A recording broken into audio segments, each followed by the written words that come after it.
Can we talk about following up after an interview? That's key. Yeah, let's talk about follow-ups. Hi, my name is Jenna and I'm the Director of Emerging Sales and Business Development at Vidyard, and I interview a lot of salespeople. I spend a lot of time hiring for SDR, BDR, so both inbound and outbound prospecting.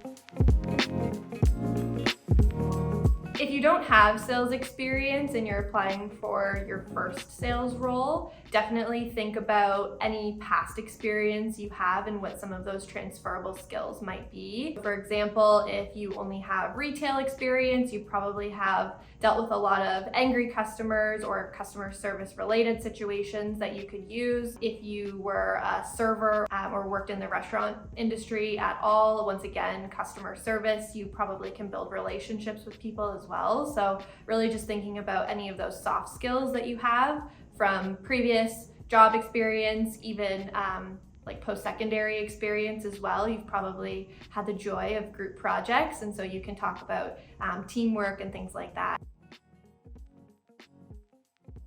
The scenarios that knock my socks off are the people who show up to an interview and show that they've clearly done their research about myself and also the organization. We'll have candidates who show up to an interview and tell us about all of the people that they've already reached out to on the team to learn more about the role, ask questions, have those people help them prepare for the interview. So I'm always really impressed when someone applies for a role, maybe they don't actually have a referral, but they get really creative in terms of asking for help from people who already work here. Some red flags, lots of folks will show up late. Sometimes it is due to technical difficulty if it's, again, virtual, but just let us know if you're running late, that's okay. Things come up. I had somebody show up for an interview wearing a hoodie. I would personally never show up to an interview in a hoodie.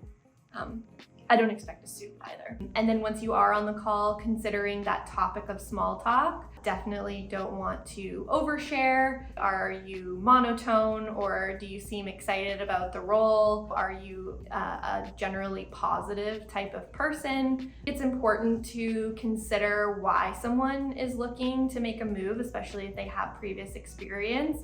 And really, we're looking for people excited for something or some type of growth opportunity versus running away from something. I would also encourage folks to think about thoughtful questions, not just like, why do you like Vidyard? Put a little bit more thought into the creativity of the question that you're asking. And avoid questions like, how much does this role pay? How big is the team? How long has your manager been there? Those are all questions that you can probably find answers to either through the talent team or through your own research online. So ask questions that you wouldn't be able to find those answers to yourself.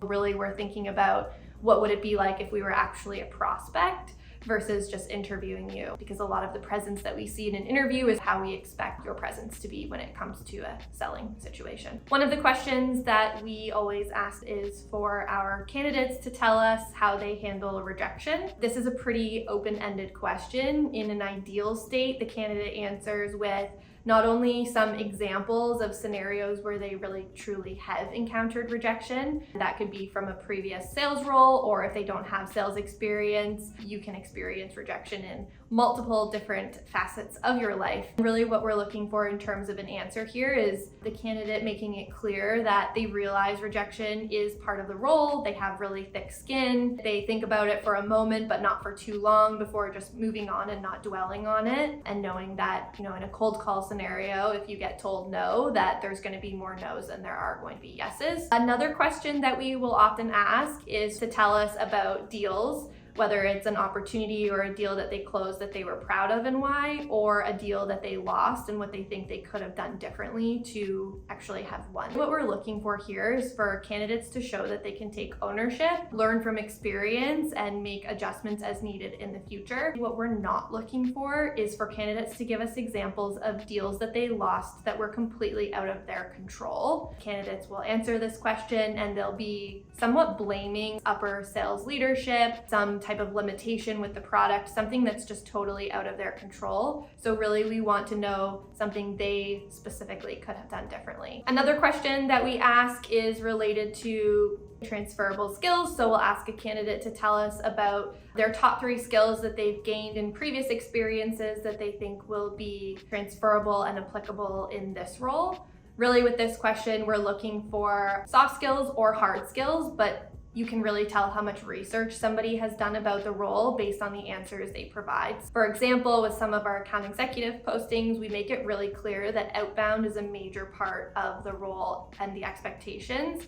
And so if somebody isn't telling us about their experience with prospecting, typically that will be a red flag, and it will mean that they maybe haven't read the job posting all the way through. A question that I always ask in an interview is around career progression and where a candidate is looking to go if they're successful in being offered the role that we're talking about. In an SDR or BDR sense, I'm typically looking for the answer to be framed somewhere around a sales career. We found the most success with our SDR and BDR team comes from those who are interested in moving into an account executive position in the future. Typically, they're very highly motivated, knowing that they're looking to be promoted within the sales team.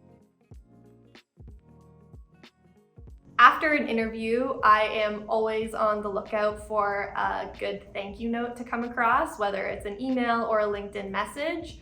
I personally was always taught that you have to send a thank you note after an interview. These are few and far between, I find, these days, and that is something that makes a candidate stand out and makes them a little bit more memorable. So always recommend making sure that you just take a moment to send a quick 1 or 2 line email just to thank the interviewee for the time. If you are showing up to an interview and you've done your research, you're clearly prepared, you're asking really good questions, and you have really good scenarios, then you will no doubt do a great job and leave a very lasting impression and ultimately stand out as a candidate against what is typically a very competitive pool.